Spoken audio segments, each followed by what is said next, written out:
Hello, Ron. How are you doing? Pretty good. Thank you very much. Good to see you. Thanks for joining us again.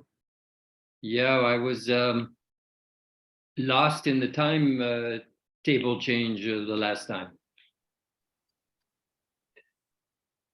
Yeah, that happened to me this morning as well. I have to be full disclosure on that. So I was at a meeting an hour earlier than I was supposed to. So Oh, yeah. at least it wasn't an hour later. That's always good. Okay, I was there last time an hour too late.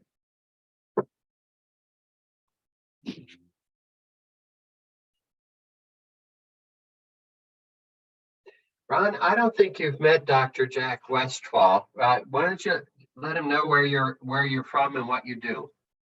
Hi, I am an osteopath in France. I live in Lyon. I am actually of American origin. I came to France as a young man, studied osteopathy here, and I teach in 4 different osteopathic schools, 3 here in Lyon and 1 in Paris. And I've been an osteopath for the last 35 years. Well, thank you. I didn't even know all of that information. So that's great to know. I had no idea you had American roots. Yes, I was born in Memphis, Tennessee, not so far from you. I should have recognized that in your accent, right? I don't know. I doubt it. I was raised in San Diego, so. Okay. California, we say we don't have an accent. Well, you left that behind in California, I think. Yeah, and I've got a French accent. Do the French believe you have a French accent? They don't believe, they know that I have an accent. I'm sort of apatride now because when I go back to the States, everybody tells me I speak like Charles Boyer. You're too young. You don't even know who Charles Boyer was. One of the few moments where I can say that is true. Okay. Charles Boyer was a Frenchman, probably very brave Frenchman who went to America at the outbreak of the war, and he became a Hollywood star. He was sort of the French lover of the 50s and the early 60s. Oh, you could have seen him. Yeah, could be.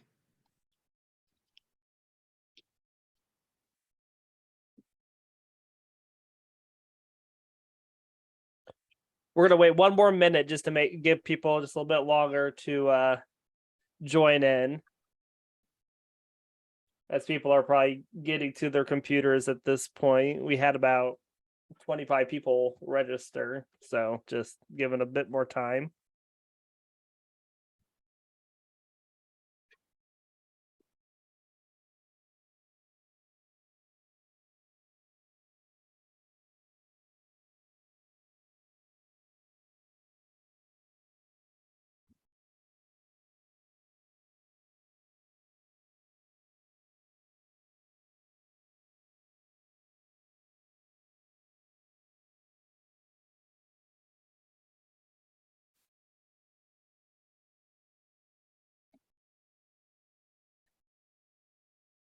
All right. Welcome, everybody. My name is Corey Lubring, and I am the Practice-Based Research Network Coordinator for DO-Touch.NET. Thank you for joining us this month for this month's episode of Let's Talk About OMM Research. Before we begin, let us take a moment for the housekeeping rules of the webinar. First off, please feel free to introduce yourself in the chat and tell us where you are from. We also invite everyone to turn their cameras on so we can be united as an OMM research community. Second, if you have any technical issues during the webinar, please put a message in the chat. Third, if you have any questions or comments during the presentation, Please feel free to type them into the chat and address each other's questions and comments there as well. Also, we will have time for discussion and questions at the end of the presentation if there are any for this network update. And finally, please keep in mind that this webinar is being recorded and will be placed on the public DO-Touch.NET YouTube channel after this presentation. But today is our Let's Talk About OMM Research Network update with Dr. Degenhart. So please help us welcome Dr. Degenhart. Well, thank you, Corey, and welcome everybody. It's definitely a beautiful spring day here in Missouri, and it sounds like talking with people beforehand from coast to coast, it is also a nice warm spring day. So I'm going to go ahead and begin sharing my screen. Can you see that fine? Okay.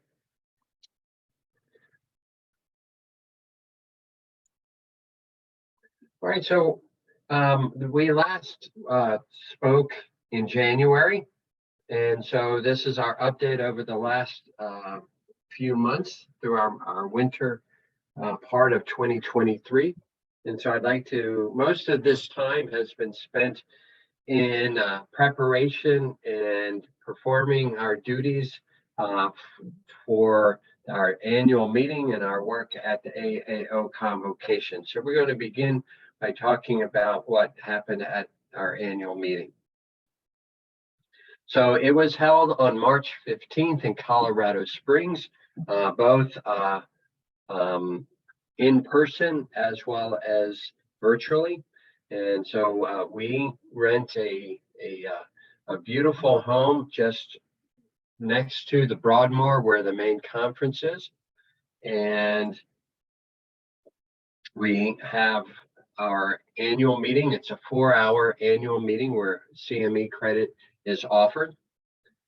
And this year we actually had a breakfast where we had chefs that cooked to order beautiful omelets, and as part of our appreciation of everyone making it to the meeting and participating in DO-Touch.NET.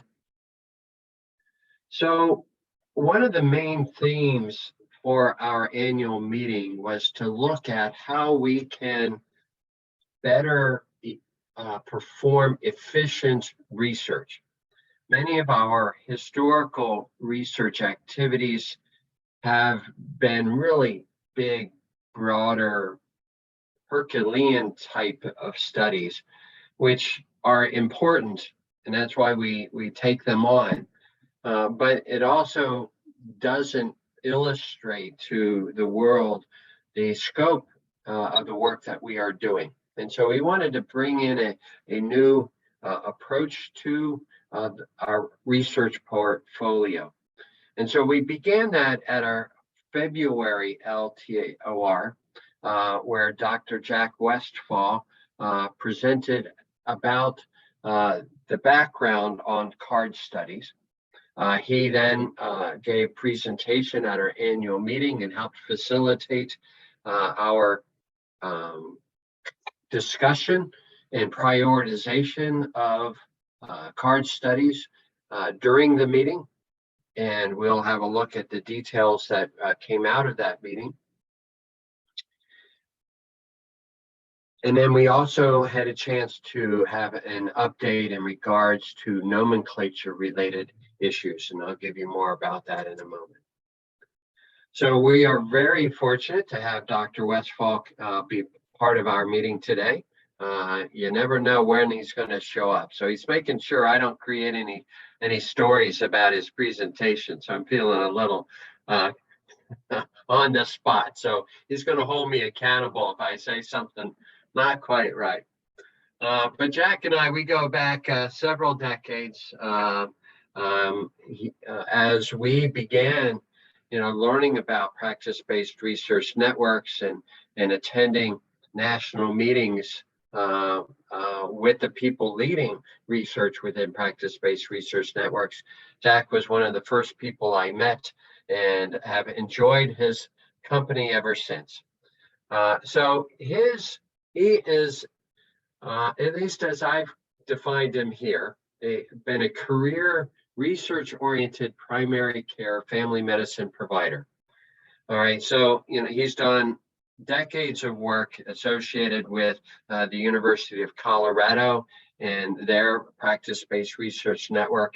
He has been engaged in community-based research for years and has been really an advocate for community engagement in medical research.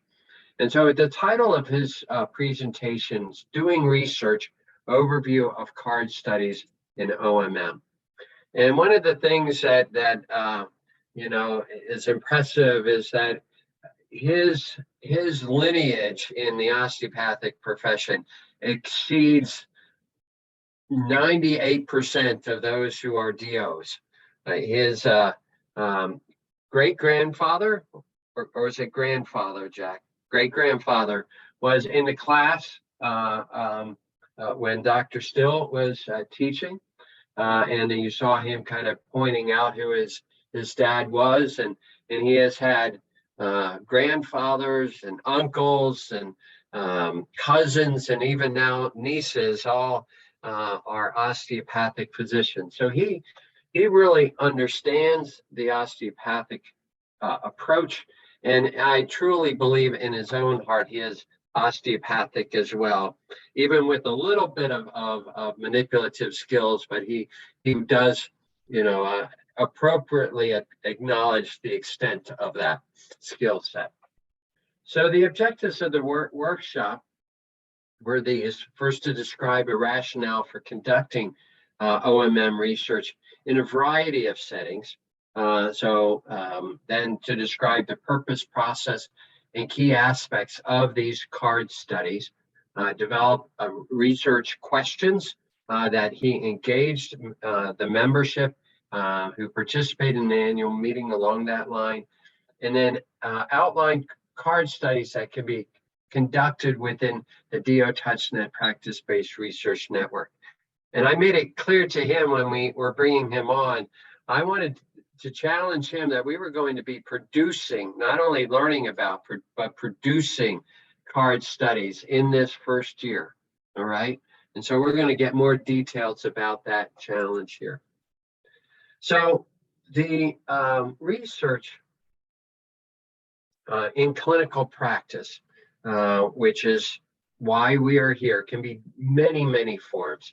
And we've done generally observational research, and we have done some patient-centered kind of outcomes research.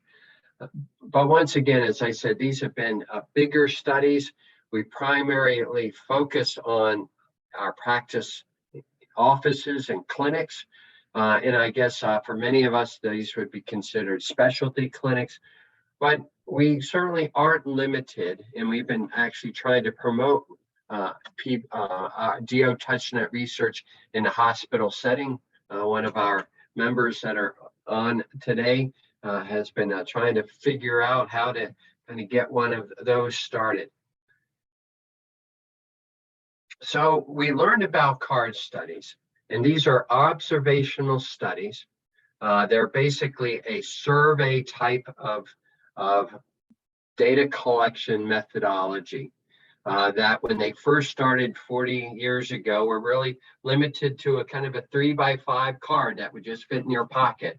You take it out, you fill it in, and you send it in. And that's how quick it was. You'd see your patient, you filled it out, and then that's data collection was done for that particular patient. This is meant to be a very quick, rapid, but meaningful process. Over the last few years, this has now been automated, so it can all be done, through the luxury of a cell phone. And once again, so that we can do this in a very time-efficient manner. And with the cell phone data collection process, it goes directly into a data analysis system that allows us to efficiently do that particular part of our work. So these studies, card studies, are cross-sectional, descriptive data about clinical care, about knowledge and behavior, the perception of care, the prevalence of conditions, and so on. And Dr. Westphal outlined a variety of studies that have been card studies that have significantly impacted everyday practice during that meeting. And even though we try to promote being on the edge of leading technology, we were also kind of retro at the same time. We had the pen and the paper on the walls where people kind of wrote out their ideas. And these were what will continue to be the important questions that we as members need to have. So what clinical questions came up in your practice, let's say in the past day or past month, past week, that you are curious about? Every day you see a patient, I want you to remember this question.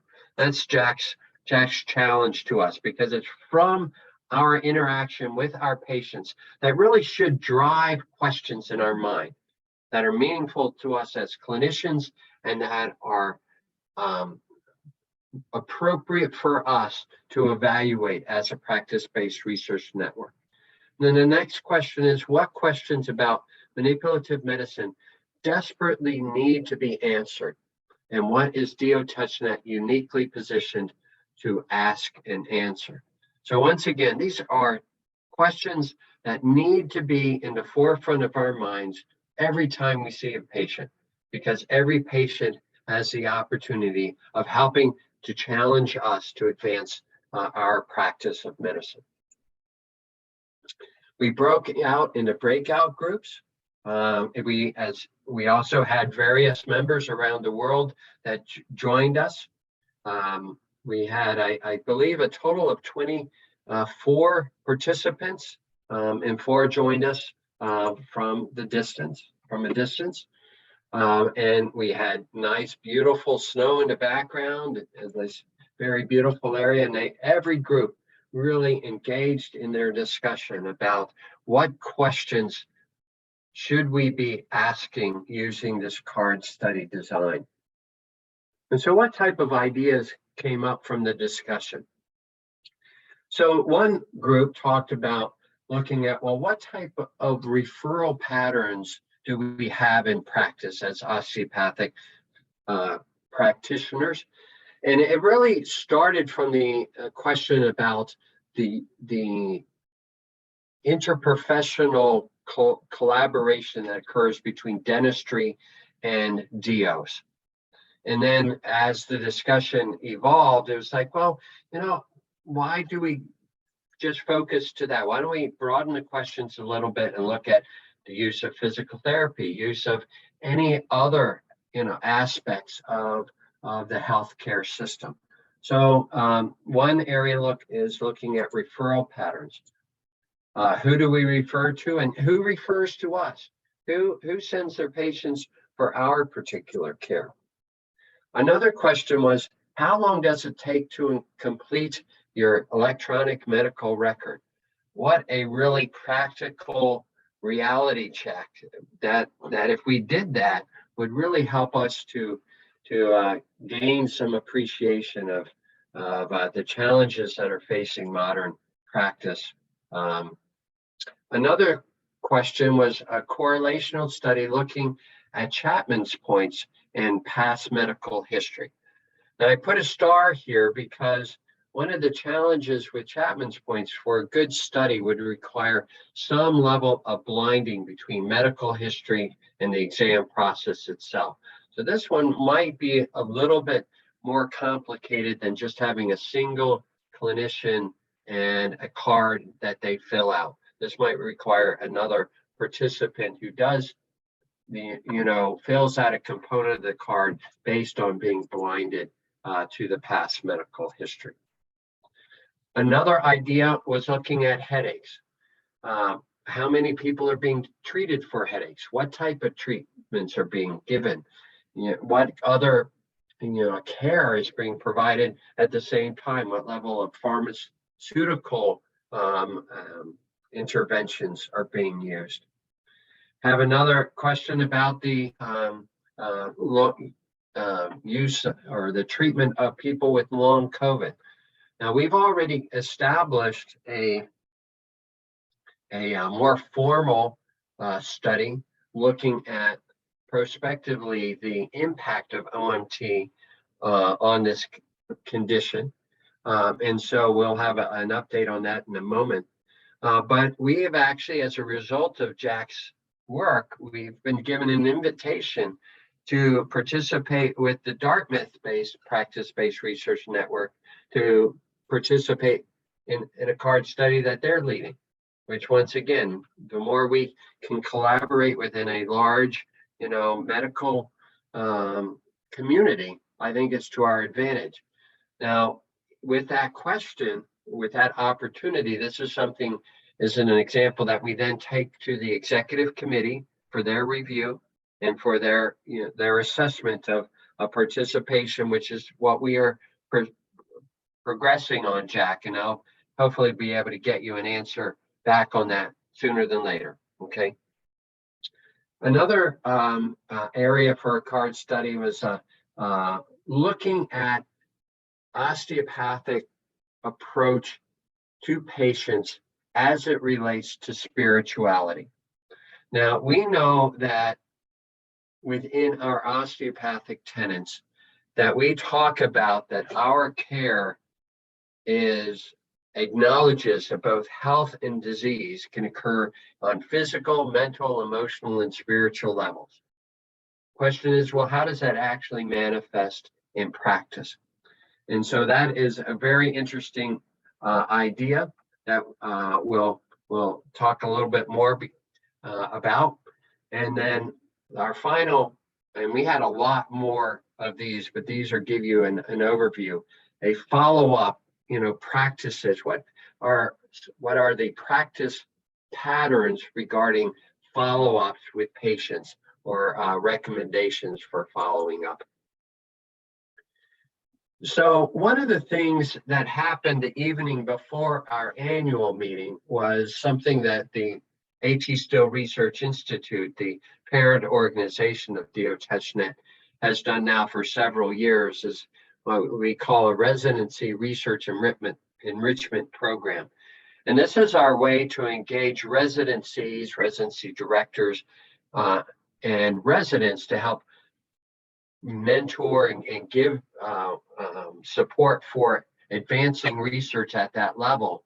But it's also a great way for us to identify and recruit resident members into lifelong members of DO-Touch.NET. And so Jack was willing to come a day early to give his overview of card studies to that particular group. And it was this idea of spirituality that was really raised by that group and is being identified as their primary focus of a project for their upcoming year. But this idea is not isolated to a residency. This is something that will be managed through DO-Touch.NET. It will be open for all DO-Touch.NET members, but will be also then expanded, hopefully, throughout residency programs in the United States. So they have done some work in beginning to outline their card study. And I hope that in a not too distant future, our goal is by the end of May, that members will be able to enroll into this particular study. Now, once again, every research question has its challenges, and anytime you bring up the term spirituality, it can bring a lot of concern about how people might react to doing research in that topic area. And so this is something they're kind of grappling with, what language will people use that may allow them to better talk about their own perspectives about what we call spirituality. So there may be more than one layer to this. There may be just an immediate survey, just a one-shot survey to collect information about people's frame of reference when talking about spirituality. And that will probably then be used, that would be used to help outline our card study using terminology that would help to encourage broad participation. I think, all right, we'll move on and we can come back for research for questions from there as need be. All right, so this was our final topic area. And I want to thank Dr. Rebecca Giusti from Western University who presented. This was looking at nomenclature, and the International Osteopathic Alliance has been working on trying to standardize a global nomenclature throughout the osteopathic profession. And we have been also, the AT Still Research Institute, underneath its interprofessional initiative called the International Consortium on Manual Therapies, have been working very aggressively to look at how we can break down barriers in nomenclature across various manual therapy professions. And this led to a really great update and a lot of excitement about making progress in this area. So I think let's open up a little time for some questions at this moment about the annual meeting, and then we'll head then into our next agenda item. We'll just take 3 to 5 minutes for any brief questions that might exist. Is there anything in the chat, Corey? I just was going to give a quick reminder for discussion and everything. If you would like to, speak for questions, make sure you raise your hand emoji, which is located at the bottom screen under the reactions menu. Please briefly introduce yourself if you have a question and turn your camera on if you would like. And when contributing to discussion and questions, please limit microphone time to 3 minutes to allow anybody that wants to participate in the discussion time. We will provide a timer to assist with keeping track in time. And after everyone has made an opportunity to make comments and questions, there may be additional time later in the presentation. And we would be happy to read questions or comments if you would prefer to type them into the chat. So feel free to put any questions or address any questions or comments there as well. I don't. Okay, very good. So we will head back then into the next part. You got one hand up. Hold on. Okay, sorry. Bill Devine. Bill. Okay, so good morning, everyone. So we had a wonderful meeting in Colorado Springs, and of course, the Academy is going to have convocation again at Colorado Springs again. So my question is, are we going to be able to rent the same type of place? Because that created a very good atmosphere, and I think we met all of our goals that we wanted, as opposed to a regular conference room. So my question is, are we going to do this again in Colorado Springs? Yeah, thank you, Bill. So yes, the convocation next year, this is the first time it's been back to back, but it will be in Colorado Springs again. We have already reserved the same location. Corey has jumped on that because it was a very good, it is literally across the street from the Broadmoor. It gives us a little fresh air, a little out of the conference arena, sucking in that great Colorado air. You got to have some time to do that. And it's important to keep those neurons firing sharp. So yes, that is the game plan right now. Thank you, Bill. There Okay. was a question in the chat, just really quick, from Dr. Jackson asking if there had been a lit review on spiritual studies and referencing to that topic with the card studies. It has been begun. I'm not sure it is exhaustive at this moment, but I know they have started. Dr. Westphal also had kind of directed that team down that course. So, all right, excellent. We'll move on then to the convocation. Now, do I need to share screen again? Okay. All right. Well, this is in our early setup, and what was one of the exciting points about Convocation was that we were in a great location. We were next to our parent organization, the A.T. Still Research Institute, and that allows just for really great energy and coordination there. And I can tell you, we have already begun planning for even a bigger and better presence for next year. We had a meeting this week that engages the museum and postgraduate education as well. So we are definitely taking our initiative to make our presence there better and better each year. These were our people that manned a booth. So Corey Lubring, this was his first meeting as our network manager, Jane Johnson, our associate director, and of course, G. Franklin, our ever-present person that illustrates how far you can be engaged in from a distance in DO-Touch.NET. He is always there. So, and this is pretty much what you saw throughout Convocation. Great engagement. We had a lot of intense discussion. Of course, Jane cannot talk without moving her hands. And here's even Corey. Corey is a natural. He had people coming up to him right and left just saying, wow, we've watched you and you were born to do this job. He was just exceptional in his work as well. And of course, there's always plenty of hugs. This is a meeting that encourages, hugs. And of course, Jane is always the most reserved when it comes to that. Clearly not the case. As a result of our meeting, this is now our PBRN map.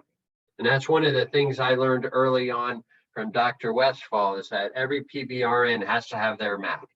And so we now have 996 members in our global network. And you can see across Northern Europe, in the US, and in Brazil, we have really begun highly populating those areas. We are continuing to expand in other areas around the world, which is very exciting. We're in 25 countries on 6 continents.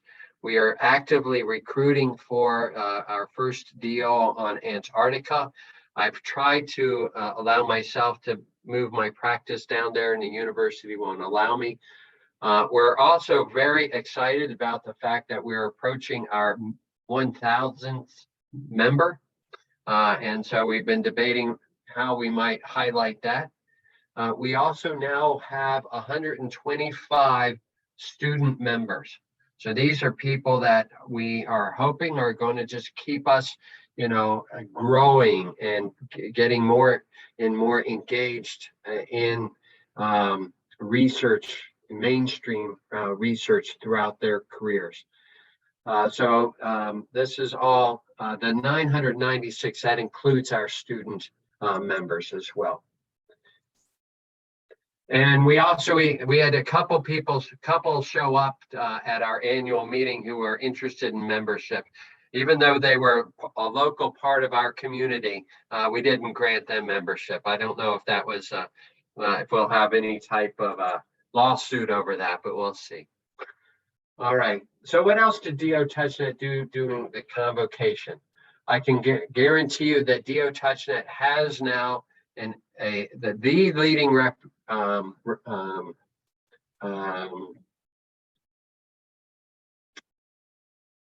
reputation of having the best swag at the meeting. And so we continue to make sure that we don't let go of that title. So we had amazing swag that was very popular. We had actually at our site there, we had an informational presentation on post-COVID syndrome research that we're doing.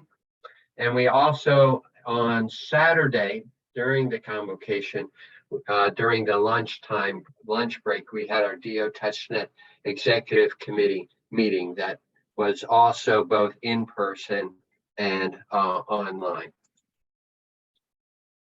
So now let's talk a little bit more about where we're at with the post-COVID and OMT study. So we know that the issues of COVID-19 and the post-COVID-19 syndrome is significant, and it's not going away. And so we've been working really from the very beginning of the pandemic to try to promote research in the area of the pandemic. And as a result of Dr. Devine's recommendation over a year ago now, we have been working hard in putting together our post-COVID syndrome and OMM study. These are our investigator team. And our research question is, how does manual medicine as performed by osteopathic clinicians impact people's lingering symptoms and physical functioning after being infected by the SARS-CoV-2 virus? This is a prospective longitudinal cohort study that has components of both a pilot and feasibility study within its structure. So right now we're in the process of recruiting physicians and clinics to participate in the study. We have had over 10 clinics participate in the recruitment presentation and are now lining up to go into the training to become an active research site. We expect that this training will begin in the next couple of weeks. This will be a real-time online training, at least for the initial training. We expect that it will be no more than an hour, and it would involve front office staff and the physicians that would be participating in this study. So if people are curious about this study, you can go to our DO-Touch.NET website to look at the video on the overview of the study.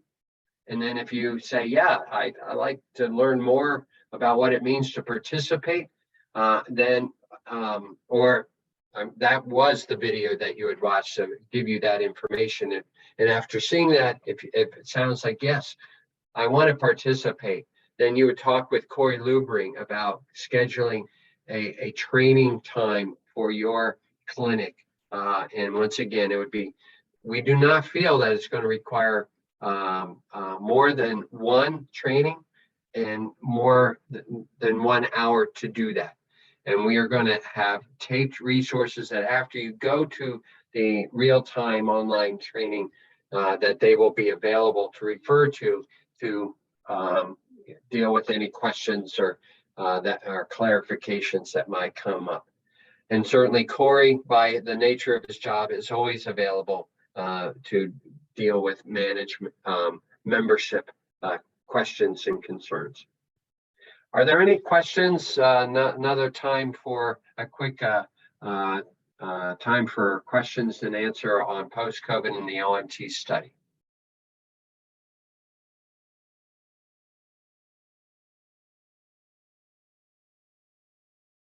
Okay, we will move on.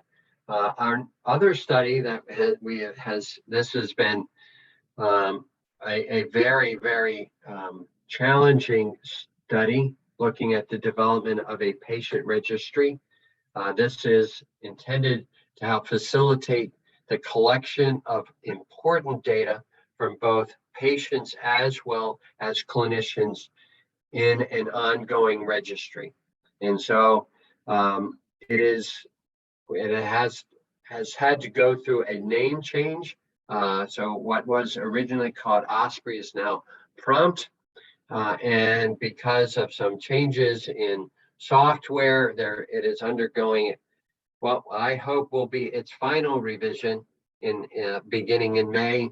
And we hope to have an update and saying that we are looking for people to participate in recruiting patients into the registry this summer. So keep your eyes out open for that.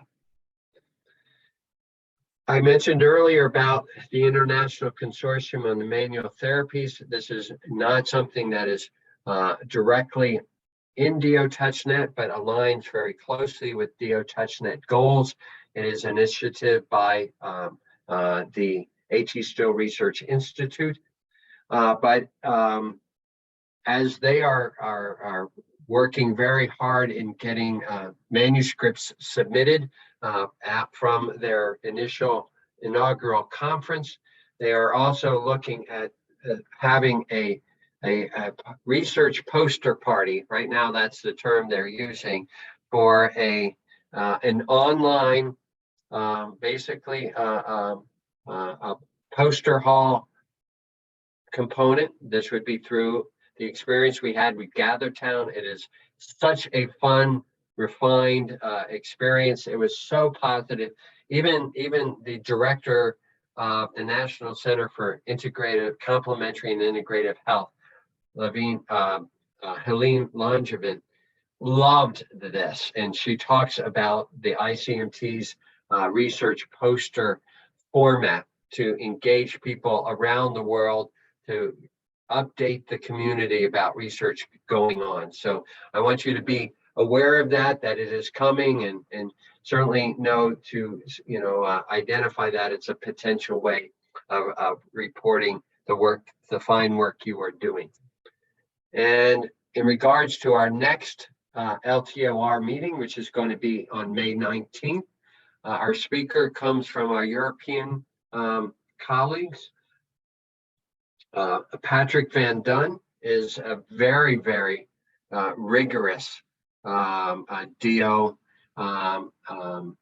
in Belgium and Germany, who had helped to complete or led the completion of this study that he'll be presenting at that webinar on osteopathic practitioners, estimates and rates, to give a good global sense of the practice of osteopathy and osteopathic medicine to our DO-Touch.NET membership.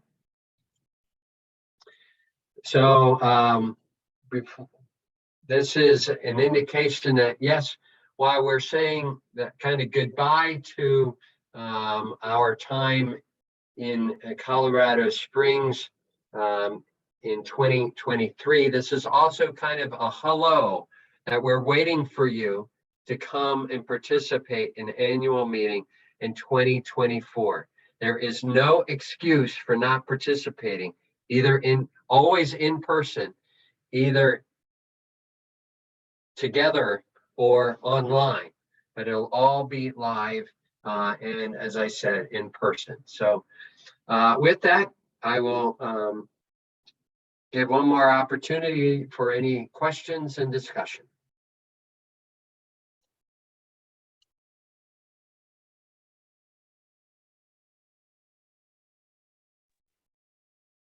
Go Yes, ahead, Bill. Dr. Brooks.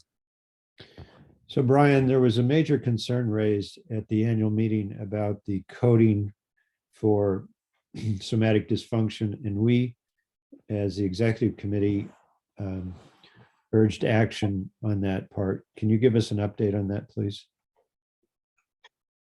Yeah, we have tried to reach out to the people who are most aware of what's going on with ICD 10 and 11, who raised those concerns to us so that we could be more intelligent about a letter that we would send to be published in the Journal of Osteopathic Medicine to raise that concern.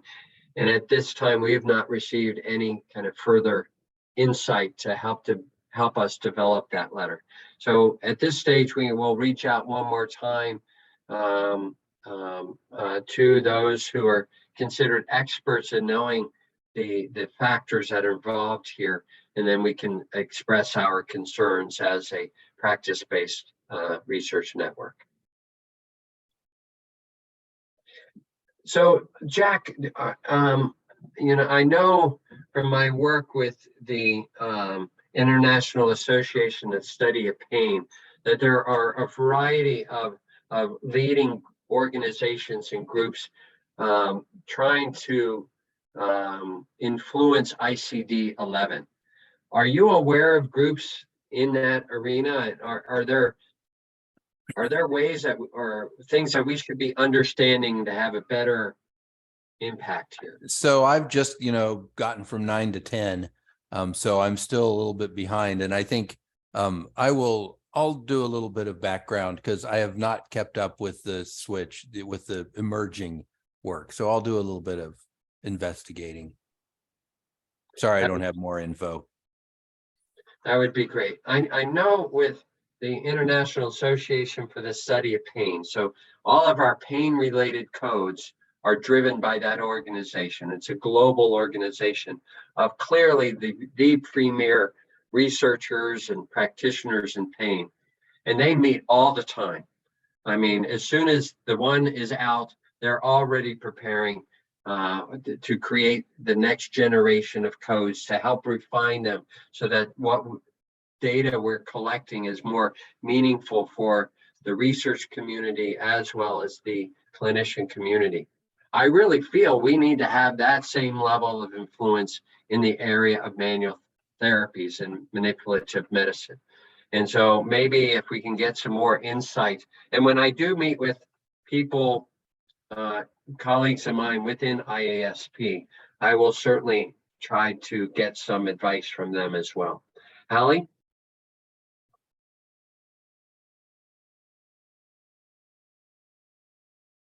You're muted. Help. Hi, I have a colleague whose husband is one of the editors, so I will check if he's still working there and involved with coding and if he can give us some insights. That would be great. Any insight we can get. We're not going to have any influence in ICD-11. I mean, it's probably too late. And if our understanding is correct, that the OMT code, which is right now based off of regional areas, so we can say how many regions we've treated to help indicate a value for the work that we do, that our understanding is it is going to be potentially collapsed to a single code. And what is the implication of that regards to reimbursement? Significant concern. And once again, I'm afraid that the concerns were raised with our national organization, and for whatever reason that it was never really brought up as a concern. I can say that they had some leadership transitions during this time, which may be a reason for this. But when it's something that is this important, I'm afraid that, you gotta, find ways to manage your personnel issues and your mission issues at the same time. So, but once again, we're going to make sure that we get some better understanding and see if there is a way that we can create an appropriate voice in the process of coding. And I posted in the chat some of the recent activities. I introduced Brian to a colleague of mine, Ken Leith. While we were at the Fascia Research Congress in September, there was a fantastic presentation of all things on VR measurement of pupillary responses related to stress and strain. So part of what I see as our need in the future, including Helene Langevin and the NIH, is we have to make sure that our skills, our expertise, and our talents are recognized as essential qualities of good healthcare.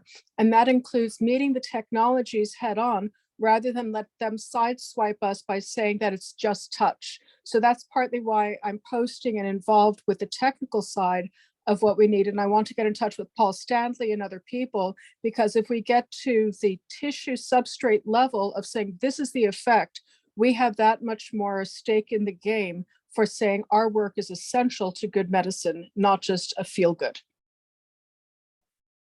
Yeah, and so our role is to make sure that we are creating evidence from the practice, directly from practices about the clinical impact. I mean, that is what PBRNs from the beginning was part of the soul and breath of the PBRN structure. And that's why we were established, and why we remain the only one that has really sustained a presence in the practice-based research area in this field. So, but once again, we have nearly 1,000 members, and many of you have been on this line, for these meetings month after month. We got to get more and more engagement in the work that we're doing as well. So that is definitely a priority for us this year. Okay, any other questions or comments? Bill?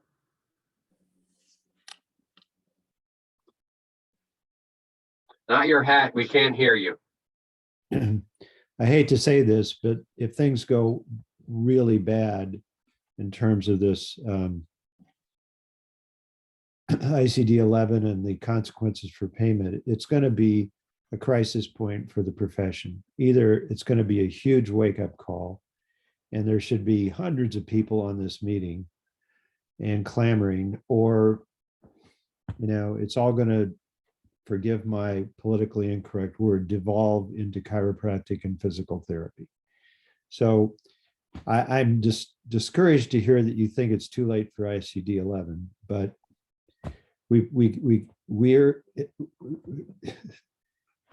it's been said before, what changes the world? A small group of people dedicated. And here we are, 10 or 12 of us. I mean, we've got to stay on top of this, because no matter how awesome OMT is, if we don't get paid for it, we know that it's going to really, really, really shrink to just a few people who can survive on non-insurance based kinds of practices.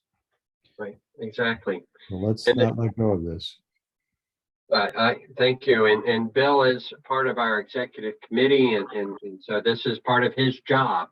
Amy Dean is also part of the executive committee, is to make sure that we're staying, on task in regards to the priorities for the PBRN. And I will just say that our job, DO-Touch.NET, is once again creating the evidence that will keep people aware of the clinical impact. And then building bridges with the basic scientists to help understand underlying mechanisms.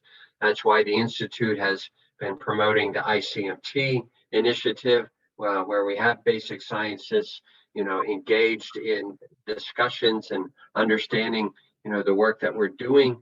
It's why the NIH has just created 3 centers within manual therapies, to try to help promote more collaboration between basic scientists and clinicians that will have more meaningful outcomes for this clinical field. Bill. Yeah, I'd like to add to what Bill Brooks said. It is a major problem. Yesterday, I'm on the committee for the College of, Osteopathic College of Family Practice, and this came up.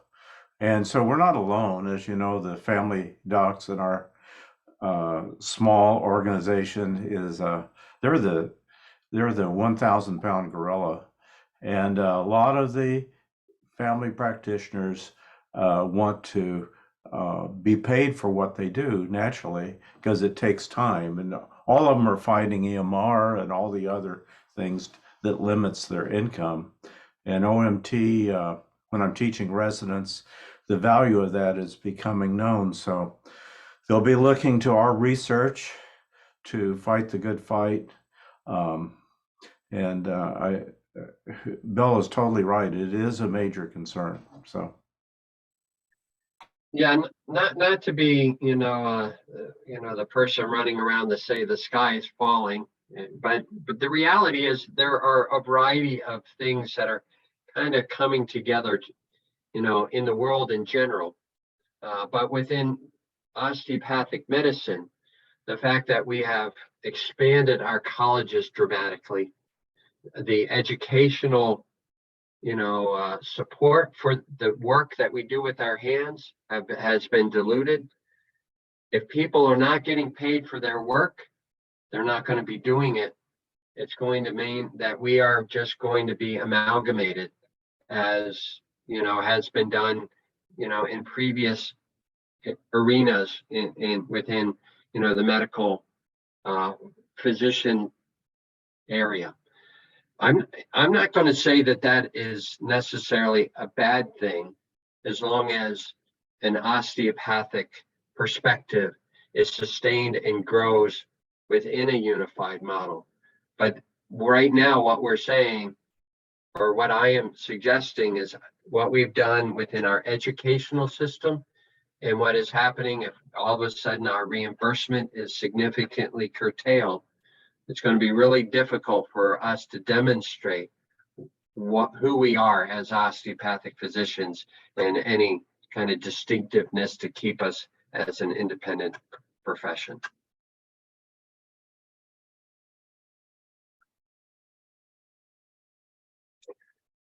All right, so we need a good joke or something, because this just is really heavy at the end of this meeting. Come on, Jack, you got something for us? I got nothing other than the map of your network. That's a PBRN map. I put it in the chat. That the international component of this group makes this unique among PBRNs. And I've worked with dozens of PBRNs. And so bravo to that. It's really cool. And I appreciate being able to hang in and work with you guys and be a tagger honor. Okay, we got some final comments. So thanks so much, Jack. Bill?